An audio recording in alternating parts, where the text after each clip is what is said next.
ang panawagan pong lahat ay dapat managot, ay sang-ayon po naman ako dyan.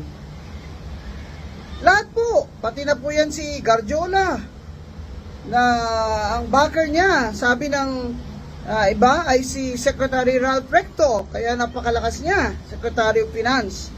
At sagutin din ni Secretary Dizon ang mga sabi-sabi na siya din daw ay very close kay Garjola, kaya last na si Garjola na include sa listahan na sinabite ng ng DPWH ICI at last siya sa ICI na listahan na ipinasa doon sa ombudsman. Ang napakalakas nitong si Representative Edwin Garjola ng CWS Party List. Ito yung sabi ay Construction Workers Solidarity, pero yung pala Contractors Solidarity itong si Garjola.